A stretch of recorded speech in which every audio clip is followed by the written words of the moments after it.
Chief Okonkwo laughed so hard he spilled his drink. It went across the table, the expensive imported whiskey, the kind that came in a box and sat in a glass with a single large ice cube, and it spread across the white tablecloth of the best restaurant in Enugu, and the waiter who appeared to clean it up did so with the efficient invisibility of staff trained to manage the consequences of wealthy men's amusement. The man Chief Okonkwo was laughing at was standing 3 feet away. His name was Nonso. He was 31 years old and he had just asked Chief Okonkwo, in the careful and well-prepared manner of someone who had rehearsed the question many times, for a business partnership. A small one. Seed funding for a logistics company he had been building for 2 years, 2 years of research, of market analysis, of a business plan that 3 people with actual business education had reviewed and said was solid. Chief Okonkwo had laughed before Nonso finished the sentence. Not a short laugh. Not a polite decline dressed as amusement. A full, chest-deep, head-thrown-back laugh that said everything about what he thought of the man in front of him and nothing about the actual quality of what was being proposed. You, Chief Okonkwo said, when he recovered enough to form words. You want to do logistics.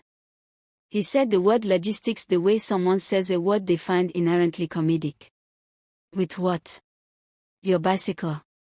The 2 men sitting with Chief Okonkwo, business associates, the kind that laugh when the main man laughs and agree when the main man speaks, laughed. One of them slapped the table.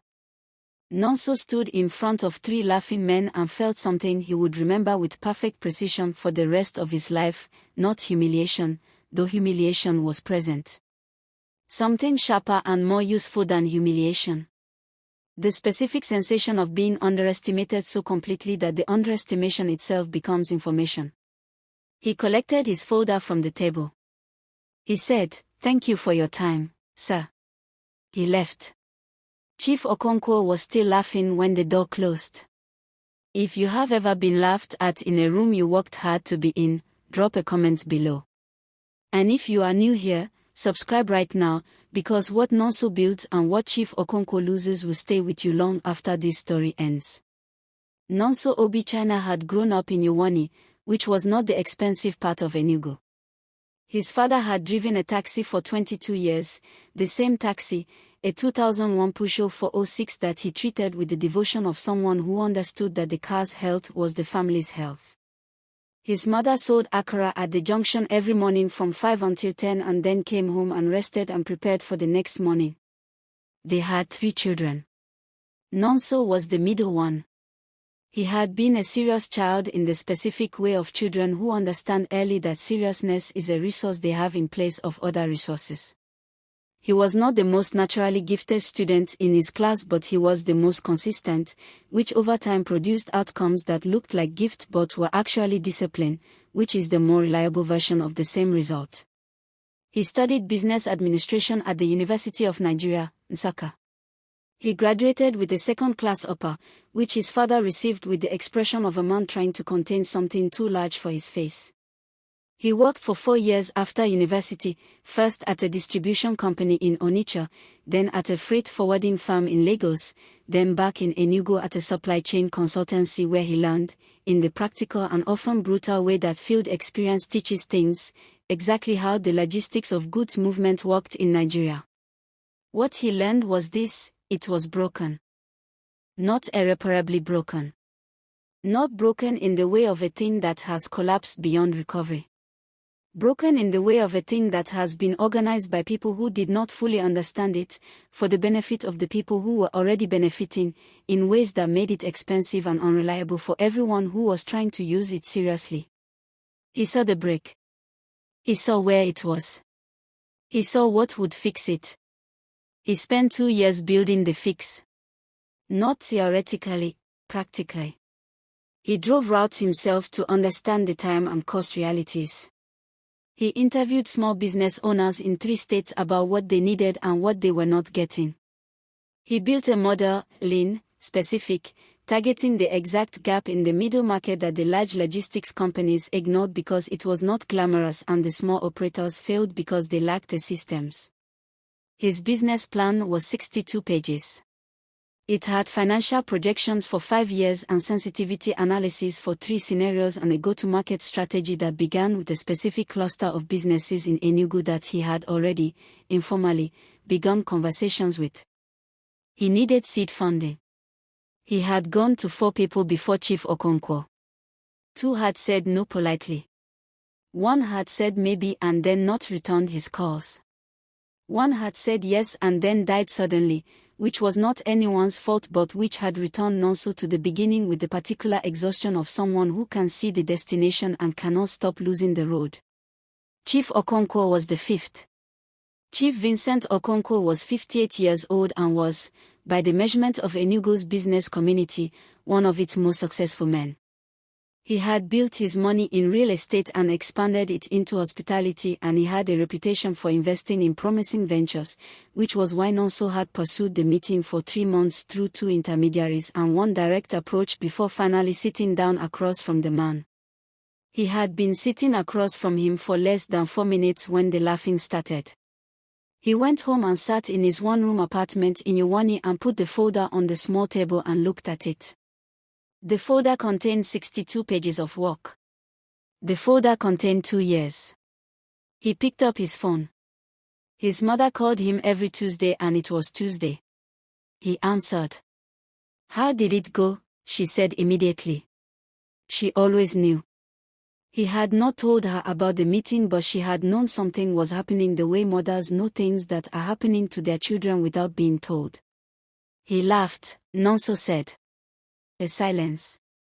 "The chief," she said. "Yes."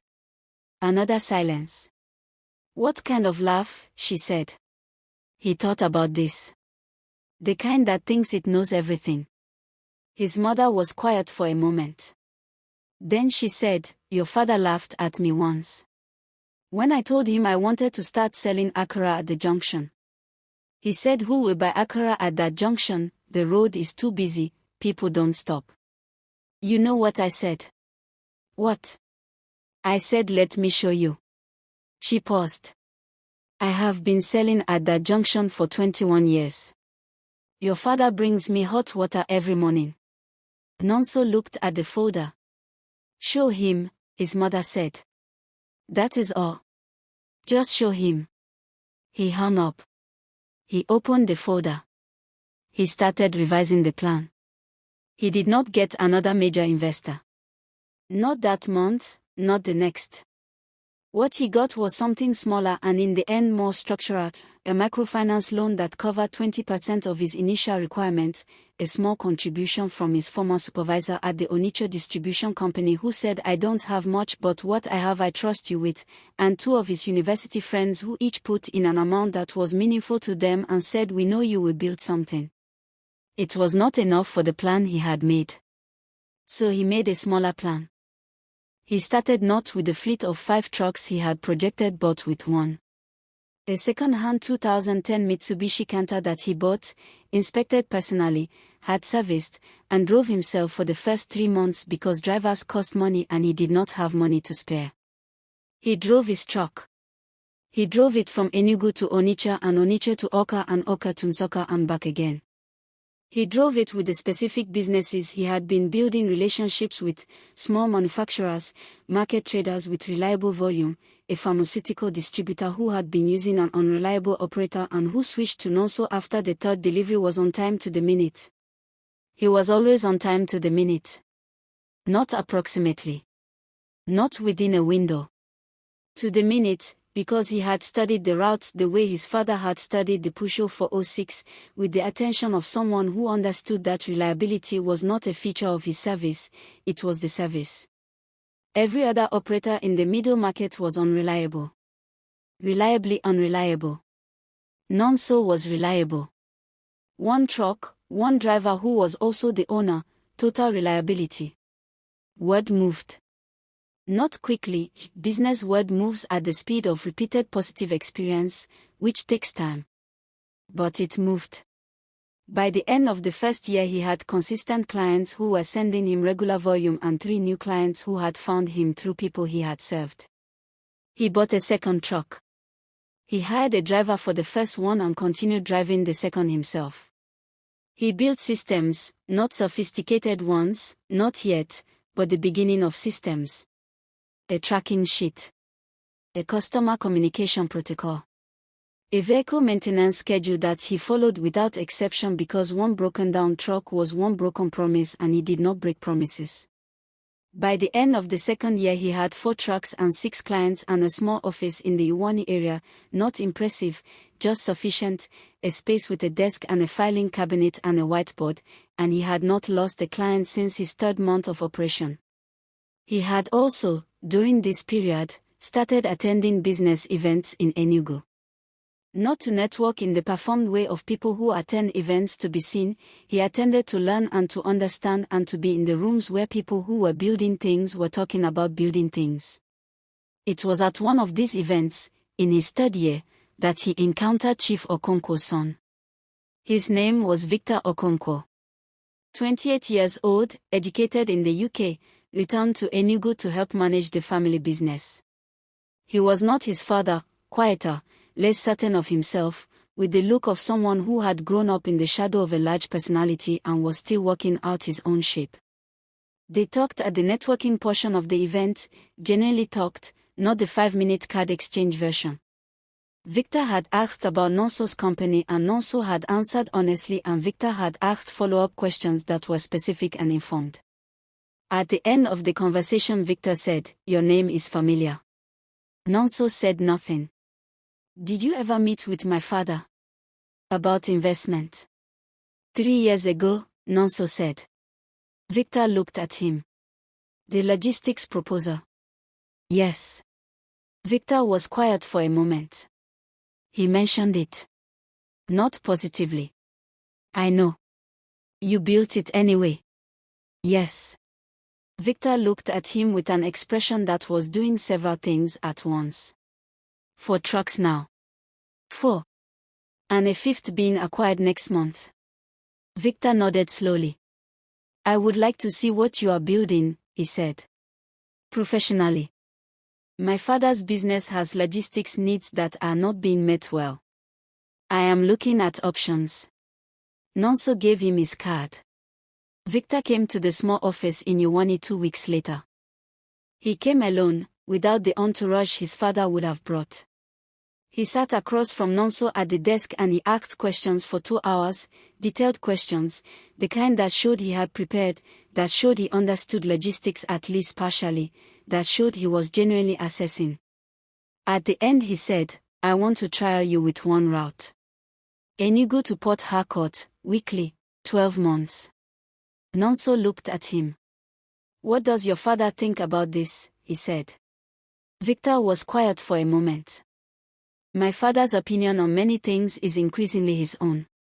The Enugu to Port Harcourt route was the largest contract Nonso had handled. It required reliability at a level that would stress his current operation.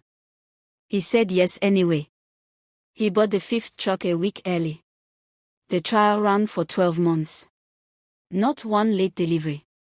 Not one damaged shipment. Not one miscommunication that was not immediately identified and resolved. At the end of the 12 months Victor Okonkwo offered Nonso a 3-year exclusive contract for the Okonkwo Group's inland logistics, 4 routes, guaranteed volume, a contract value that was the largest thing Nonso had ever put his signature on. He signed it. He called his mother. She cried. He did not cry then. He had cried once in the 2nd year when the 2nd truck needed a repair he did not have money for and he had sat in the small office at 11 at night looking at the numbers and understanding that the next 48 hours would determine whether the thing he was building would survive. He had cried then and then he had called every client he had and negotiated advance payment on the next delivery from 3 of them and paid for the repair and delivered on time and not mentioned the 48 hours to anyone. He saved the crying for when things were impossible. When things were possible he walked. The news about Chief Okonkwo came in the 4th year. It did not arrive as one piece of news. It arrived as several, over several months, the way the collapse of something large arrives, not in a single crash but in a series of smaller sounds that, assembled, tell a story of structural failure. The first was that Chief Okonkwo's largest real estate project, a commercial complex in the new Enugu GRA, had been built on land whose title was disputed. The dispute had been known to him, multiple sources later confirmed, before construction began. The title had been acquired through an intermediary who had represented it as clear. It was not clear. The legal case began. The second piece was that the legal case attracted attention that other things had not previously attracted. Regulators looked at Chief Okonkwo's portfolio more carefully than they had before and found, in the hospitality portion, irregularities that had been invisible when nobody was looking and became visible when someone was. The third piece was the bank. Chief Okonkwo had borrowed substantially against properties whose values his own documentation had inflated. When the regulators began asking questions, the bank began asking questions of its own. The questions produced answers that the bank found unsatisfactory. The bank hoarded in the loans. The assets that were not legally disputed were used to service them. What remained when the asset liquidation was complete was not what Chief Okonkwo had built or believed he had built. It was a significantly reduced version of it, still substantial by ordinary measures but not by his own measures, and Chief Vincent Okonkwo, who had organized his understanding of himself around being a man of a certain stature, did not have a prepared version of himself for a significantly reduced stature. Enugu talked about it.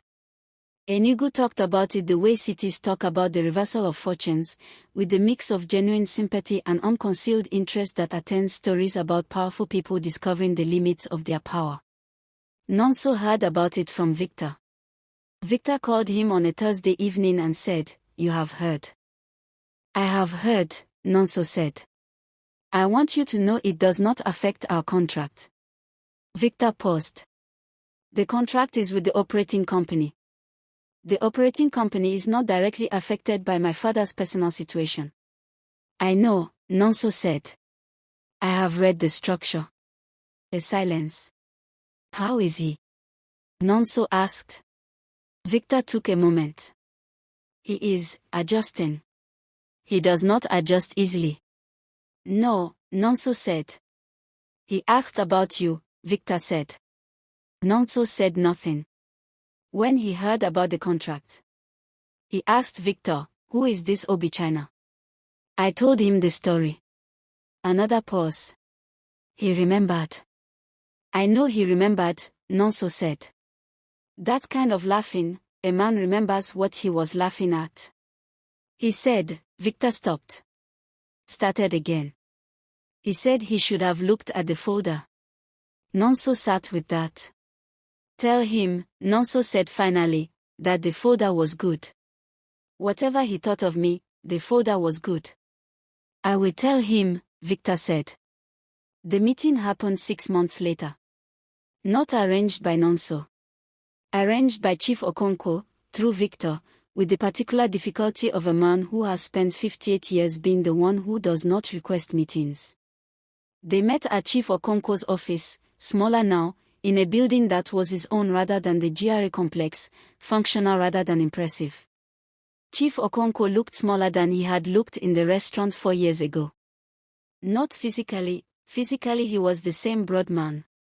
But the largeness of him had been architectural before, built on the assumption of his own invulnerability, and the assumption had been revised. He looked at Nonso across the desk. Nonso looked back. "You built something," Chief Okonkwo said. "Yes, sir." "From the folder I laughed at." "From the folder you laughed at." The man nodded slowly. He had the expression of someone making a precise internal accounting, not self-pity, which was the cheap version, but the harder version, the honest review. "I was wrong," he said. "Not just about the folder. About," he stopped. "About the kind of thing I was measuring. I was measuring your clothes, your address, your connections. I was not measuring your plan." "Many people measure the same way," Nonso said. "That does not make it correct." "No," Nonso agreed. "It does not." Chief Okonkwo looked at him. "You are not here to make me feel better about it." "No, sir. I was not asked here for that." Victor said you asked how I was. I did. Why? Nonso thought about it honestly. Because I am not interested in your fall, Chief. I was never interested in your fall. I was interested in building something. Your fall is your own business. He paused. But you were someone my father's generation looked up to. The fact that you lost things does not make the looking up wrong. It just makes the situation complicated. Chief Okonkwo was quiet for a long moment.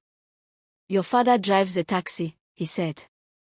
Not mockingly, he had done his research. As a fact, he did for 22 years. He is retired now. Nonso paused. I bought him a car. A new one. He cried. He said it was too good for driving, he did not want to drive it. He allowed himself a small smile. He drives it. Something moved in Chief Okonkwo's expression. What do you need? He said. Nonso looked at him. From you. You have a contract with my son's company. You are growing. What does a man like you need at this stage? A warehouse, Nonso said. He had been thinking about it for 8 months.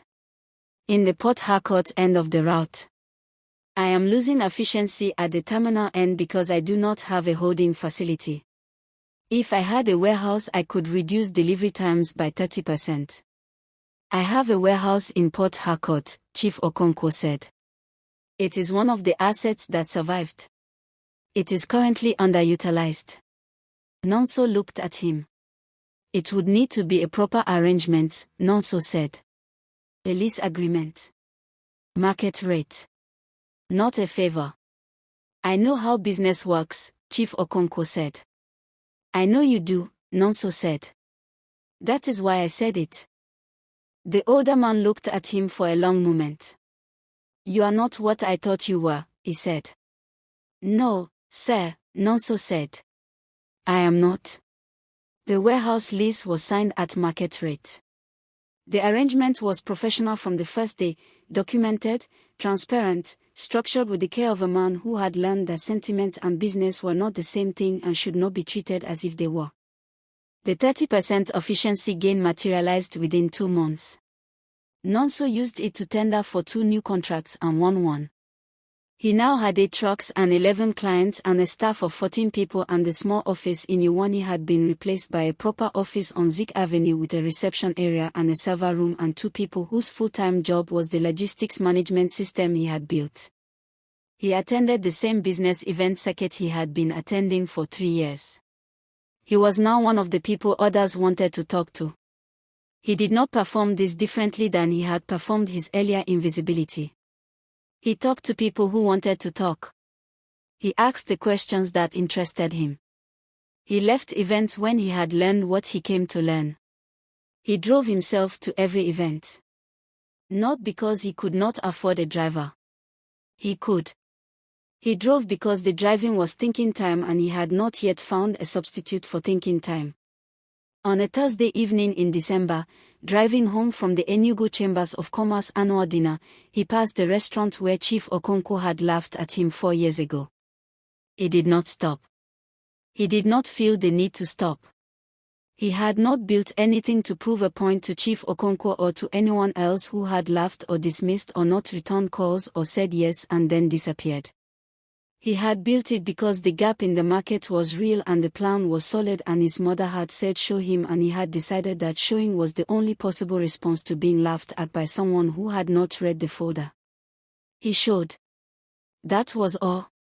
The rest was consequence. The morning his company crossed 100 million naira in annual revenue, Nonso did one thing before he called anyone. He went to Iwani. He went to the junction where his mother had been selling akara for 21 years. She was there at 7 in the morning, her stall set up, the oil hot, the morning crowd of office workers and students buying what they had been buying from her for 2 decades. He bought 4 pieces.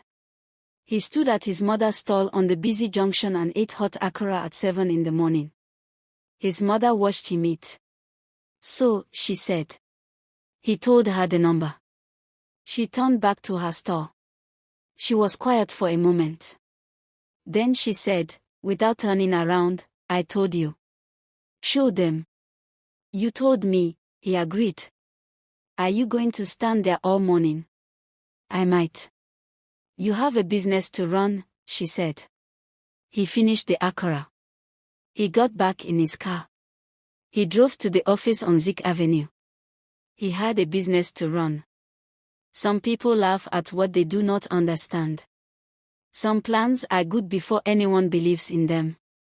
Some folders contain futures that the person laughing cannot read because they are measuring the wrong things. Chief Okonkwo measured clothes and address and connection. Nonso was building a logistics company. The folder was good the whole time. And the laughing, the head-thrown back, drink-spilling laugh in the best restaurant in Enugu, was not the story. The story was what happened after the door closed. The story was always what happened after the door closed. If this story reached a part of you that has been laughed at for something you knew was good, share it right now with someone who needs to hear it. Drop a comment and tell us what you built after someone laughed. Like this video so more people can find it. And if you are not yet subscribed, do it now, because every week we bring you a story about what happens when people refuse to let someone else's laughter be the last word. The next story is already waiting. Do not miss it.